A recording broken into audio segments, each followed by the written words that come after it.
Welcome back to another thrilling recap. Today we're unraveling the electrifying narrative of Warrior Nun, so buckle up and hit that subscribe button if you haven't already. I'm James and this is Recap 3.0. The body of 19-year-old Ava Silva, who died in a shelter, is being brought to one of the temples of Spanish Andalusia. A few minutes later, several warriors arrive at the same church morgue, apparently just out of the fight. One of them, Shannon, is the owner of an ancient artifact, and she's critically wounded. Enemies are in their heels and are about to break into the building. Then, one of the nuns extracts a glowing disc from the back of the dying woman and puts it into the girl's body, and she dies at the hands of the enemy. And then the incredible happens. Ava comes to life. Gradually, her body begins to obey her. But then she sees a strange red smoke pouring into the room. She hits it with a random object she finds nearby, and the fog disappears. Ava comes out of a church basement, intoxicated by the night air. She walks through the city, and at some point, she is hit by a car. The girl literally flies into a clothing store, but the wounds heal right before your eyes. Ava, having changed their clothes, goes outside again, looking at herself in the window and amazed that she seems as usual. Meanwhile, a Vatican envoy, Father Vincent, arrives at the church to find out where the halo has gone. He's told about Ava, and he realizes that the artifact has a new carrier. Ava goes to the shelter where she lived before she died and surprises her neighbor, Diego, very much. Ava talks about her newfound superpowers, but she cannot explain where they came from. At this time, Father Vincent arrives at the orphanage and is amazed to learn that the girl was paralyzed before her death. Meanwhile, Ava runs along the seashore and enjoys unfamiliar sensations. Later, the girl goes to the city and suddenly sees the same red fog. She follows it and ends up in a nightclub, dazed by the music. The girl is treated to some alcoholic drinks. But when one of the men remarks to her, she pushes him so hard in the chest that he's literally thrown away several meters. Frightened, Eva runs away. Father Vincent finds out that Eva got into the shelter when she was 7 years old after a car accident in which her mother died, where the father and the rest of the family were. It was not possible to find out. Morning comes, but Ava is afraid to fall asleep, fearing that everything that happened to her will turn out to be dreams. To cheer herself up, she rushes into the pool, forgetting that she cannot swim. She begins to sink, but she is saved by a guy who runs to her rescue. Jace pulls her ashore, and the girl admits that she is terribly hungry. During breakfast, a guy introduces her to his friends Chanel, Zoe, and Randall. Meanwhile, Sister Mary shares her fears with Father Vincent. Who and why attacked the warriors? The priest instructs Mary to find a new host. Eva asks JC for permission to stay, and Jace explains that they live by the principle: take everything for free. This house belongs to a rich man who comes here a couple of times a year. They find such houses and live in them, and then they put everything in order and move on. Eva is accepted into the company and invited to a club, which amazes the girl who is inexperienced with parties. Suddenly, she sees the familiar red mist over the heads of the dancers, follows it, and sees it absorbed by people who use prohibited substances. Father Vincent tells the bartender that demons really exist and feed on the souls and flesh of weak people. Something enters the morgue where Shannon's body lies, and not find the halo. Tears are back with its claws, terrified. Evil returns to the hole and rushes into Jesse's arms, waking up in the morning. Eva does not immediately realize what happened to her. It turns out that she doesn't know how to use the shower. But Jesse comes to the rescue. Meanwhile, Sister Mary goes to the port where the sisters were attacked the day before and finds an unusual cartridge. She returns to the church, where Father Vincent and the rest of the sisters are preoccupied with finding the halo. One of them, Lilith, was supposed to be the next owner, and now advocates for a speedy search for the girl. While Mary is more concerned about the identity of the attackers, she tries to convince the priest that it is an ambush and demonstrates an armor-piercing cartridge. Shannon's disfigured body is later discovered. Father Vincent suggests that it may be a demon named Tarish, capable of taking physical form and killing for real. Therefore, they need to find Eva faster than him. Meanwhile, in Morocco, an archaeological expedition finds a lost relic of the Catholic Church, the armor of Saint Adriel. After studying the records about Tarish's sister, Beatrice finds out that only an owner armed with a DVM sword can kill him. Cardinal Gerace, who appeared at this moment, explains that if the rest gets to the halo, hell will rise, and heaven will fall. Therefore, returning the halo is of utmost importance. Ava is having breakfast with her friends and then goes to the beach with them. Mary also finds the master who made a noticeable bullet. He gives a tip to the customer. Mary uses very harsh interrogation methods and learns something interesting. In the evening, Jace invites Eva to a fashionable presentation of new technology at Arc the IC Way, where Cardinal Durant is also present. The young man steals the key from the security guard, and they enter the laboratory. Meanwhile, Dr. Julian Clavius demonstrates to the audience the stabilization of the Higgs field, which became possible thanks to the development of the miracle metal. The Cardinal is shocked. Did she get the rhenium? Meanwhile, the woman plunges her hand into the field of the world's first quantum portal. The friends examine the laboratory, and Eva is delighted to find a wheelchair with a neural network. After the demonstration, Cardinal accuses Julian of stealing DVM, but the woman refuses to return it to the church. Meanwhile, in one of the rooms, Eva and JC find the armor Julian discovered.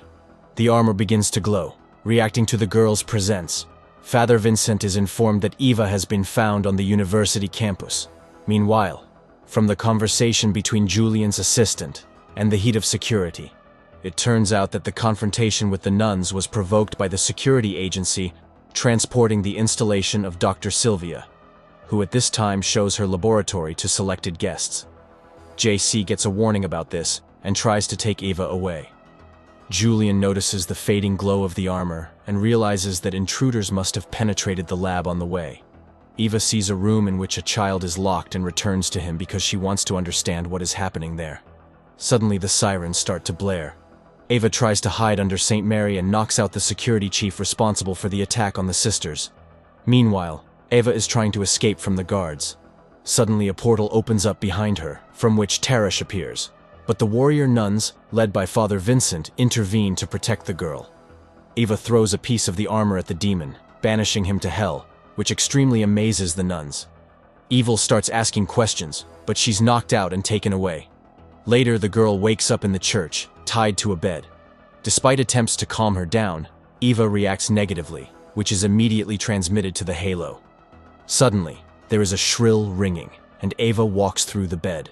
Beatrice calms her down, but Ava releases a shockwave that scatters the sisters around.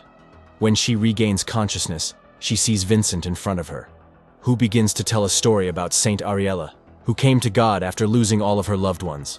She fought for God and one day received a mortal wound.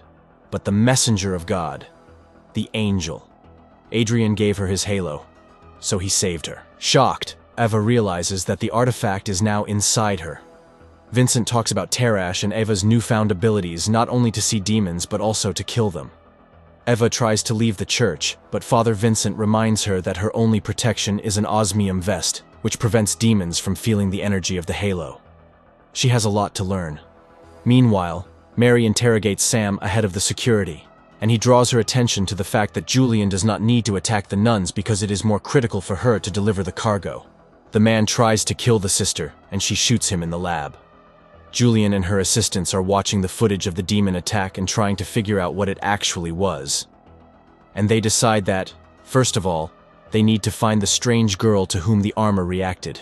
Meanwhile, Cardinal tells Vincent about the rhenium machine he saw in the lab.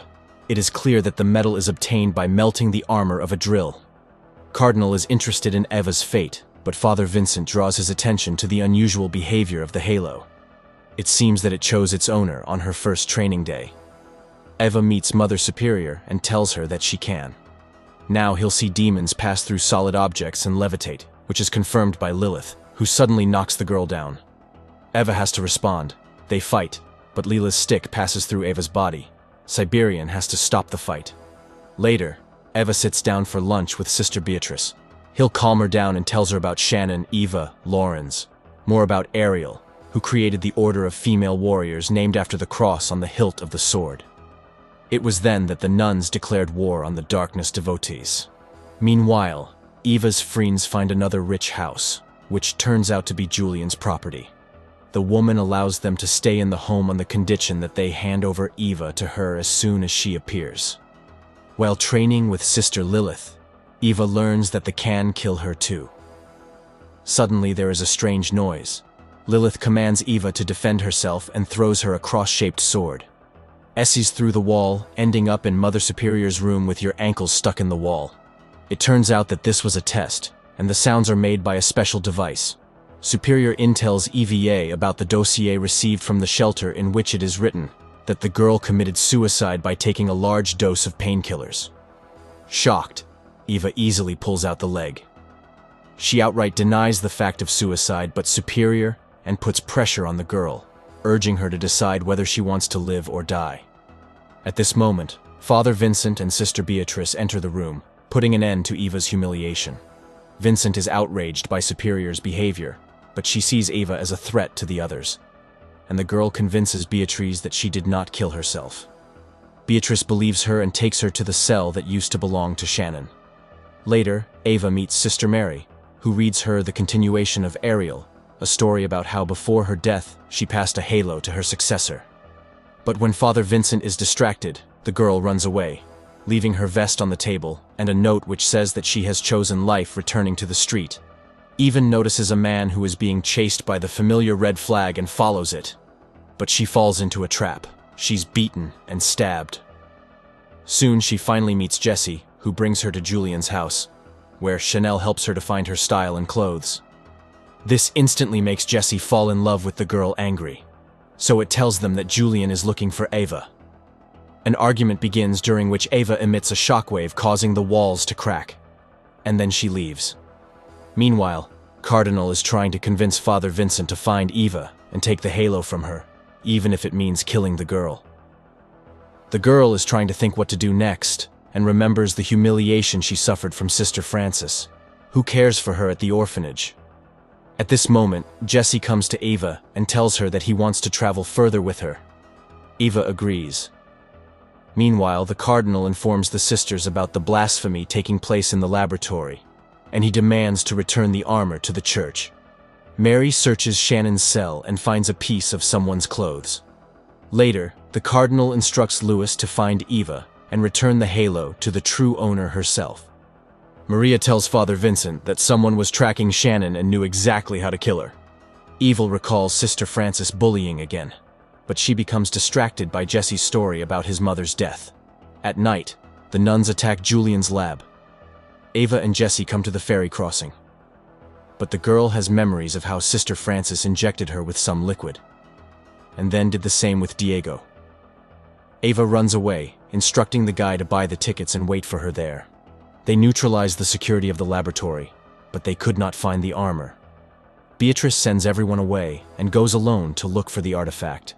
A whole squad of guards meets her, but the fragile girl turns into a real murder weapon and throws the big guys down the corridor. She finally finds and takes the armor, seeing the device being built from the Veniamin. Meanwhile, Eva enters the shelter and finds Sister Frances with a syringe in her hand, about to inject Diego. Eva stops the villain, who admits that she lost count of how many people she had killed. During the struggle, the nurse injects the drug into Eva's neck. The injection weakens the girl, but the halo begins to glow. Eva gets up and breaks the killer's neck. Diego sees all this and asks the girl to run. She lives tormented by the fact that she killed a person. Dr. Julian looks at the video of the incident and orders the guards to be fired. She then tries to deliver the armor to the Cardinal and tell him about the machines she saw. He understands the doctor is going to open the gates of hell upset.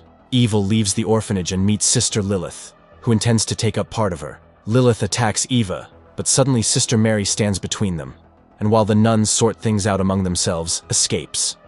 She hurries to the train station and is surprised to find Jesse still waiting for her. She asks to leave immediately, and the guy is surprised more and more.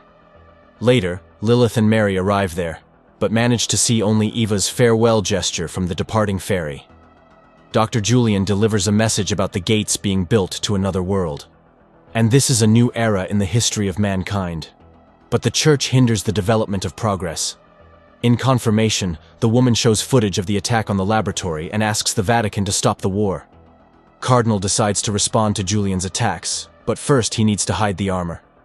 He orders the Shield of Faith to be sent to the Vatican. Eva is examining her shoulder, but the skin is undamaged. She has to lie to Jesse that she has a very valuable ring that doesn't belong to her. She tells him about your life in the shelter, While the shield is loaded into a car for transport to Vatican, Father Vincent confesses to Beatrice that he does not trust the cardinal. Later, the cardinal compliments Beatrice and tries to win her over to his side. Meanwhile, Mary catches up with the fairy and meets Lilith at the pier. A fight breaks out between the sisters again, from which Mary emerges victorious, pushing Lilith into the sea. Meanwhile, JC takes Ava to the pantry to hide from the controller. He starts asking questions again, but the girl kisses him, and the guy instantly forgets about all the misunderstandings. Father Vincent comes to Jillian. He's ready to tell her where the shield is. If she promises to leave Eva alone because she is the only weapon against the world's evil. The doctor makes a promise that she's not going to keep. Meanwhile, Mary is attacked by Lilith again. And after the fight, Mary chains her attacker to the handrail in the toilet. Julian's assistant shows her a video of how the shield was stolen. The doctor gives the order to find Ava, and then goes to the isolated room where her child is being held. The boy reports that he has spoken to the angels, and everything will happen very soon. On the ferry, Ava is tormented by the need to tell the truth to Jesse. But when she goes to the bar, she meets Mary, who promises to protect her. Eve was outraged. She did not ask for such a fate. The sister lets us say goodbye to the guy while Lilith frees herself from the handcuffs. The sisters meet again at the bar, and while Mary persuades Lilith to give every choice, Fever and GC slip past the nuns, give chase and catch up with the young guys in the hangar where they try to hide. Jesse tries to stand up for his girlfriend, but Lilith just throws him away. She stabs Eva in the back to cut out the halo, but then Mary steps in. While the sisters are fighting, a portal appears behind Mary from which to rest comes out while terrified. Jesse crawls away. Lilith rushes, said the demon who pierces her with his claw, the dying sister, or is eager to raise his sword, and she dispels the mask. Who takes Lilith with him?